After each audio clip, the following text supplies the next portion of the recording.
Hello there, and welcome back to War Thunder. So, first things first, the big C has hit me, and that combined with also my holidays has resulted in a rather low video output. So I'm sorry about this. Also, if my voice is still a bit cracky, sorry about this as well. However, the isolation has brought me to the wonderful experience of playing War Thunder all day again, and this brought me to the newish German premium, the Leopard 2 from the Panzerbataillon 123, and this is a rank 6 premium of battle rating 10.0, and I tried to give you a rough overview over the tank, while you also might enjoy the highlighted scenes in the background. And what I really want to go for is two things. First of all, the comparison to also the Leopard A1A1 L to answer then the second question, if you should get this tank alongside the L or if you don't have the L yet, which of the two premiums is the one to get.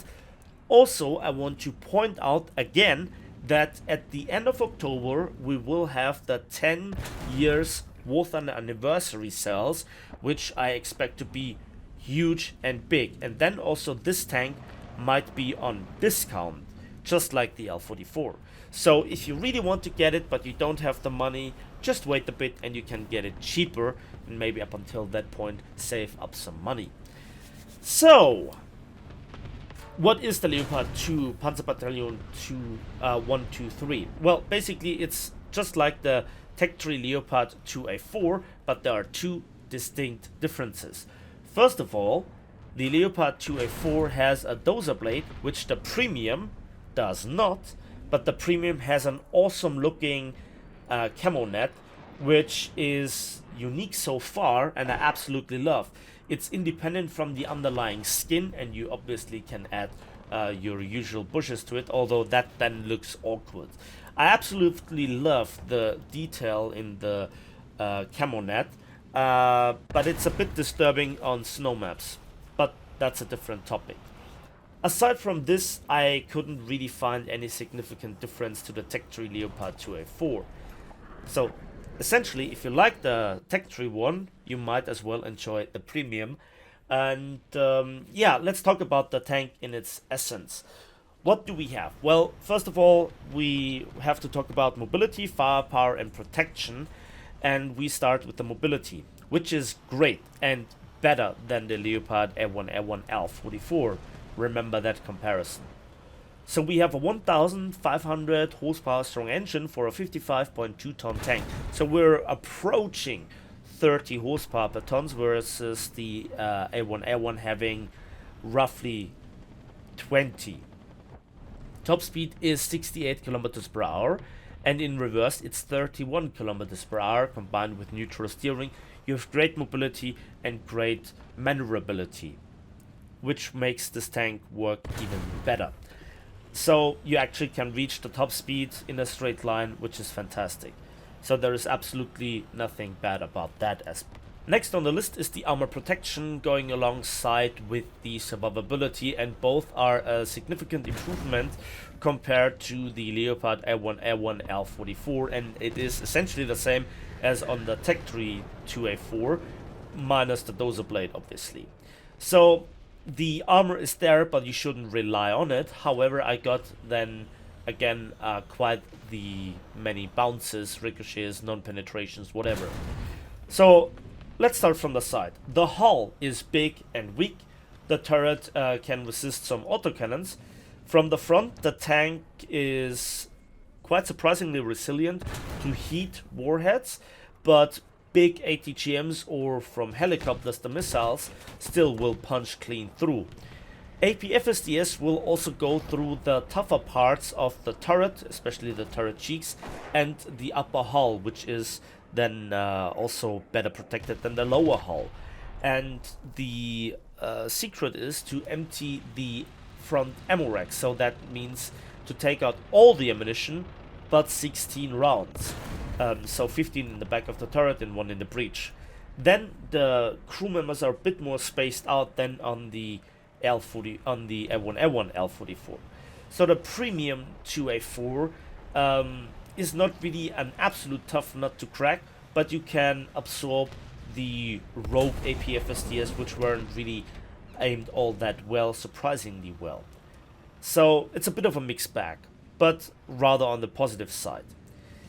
Then we also have to talk about the firepower, and we have the good old 120mm RH120 L-44. That's the same gun as on the A1A1 L44, and despite the two being one battle rating apart, the Premium 2A4 has the DM23, which isn't all that greater than the DM13 that is the top shell on the Leopard A1A1 L44. So the DM23 has 17mm more penetration than the DM13 at 0 degrees of attack and at 60 degrees angles of attack, which is more important. The DM23 has only 10mm more than the DM13, but both have great muzzle velocity of 1650 meters per second for the DM13 and 1640 meters per second for the DM23. And you also have the good old reliable DM12 heat round with 480 millimeters of penetration. The spalling on the DM23 is great. You can penetrate most targets. On the tougher ones, you still then obviously have to aim either for the lower glacis or the driver's hatch, or just simply the side. So the shell does the job. Then you also have the Joe average reload coming from a perfectly trained gold crew of 6.0 seconds. So that is great as well. If after the ready rack is emptied, you have a really long reload, so you better top the shells up in the ammo rack in a cap.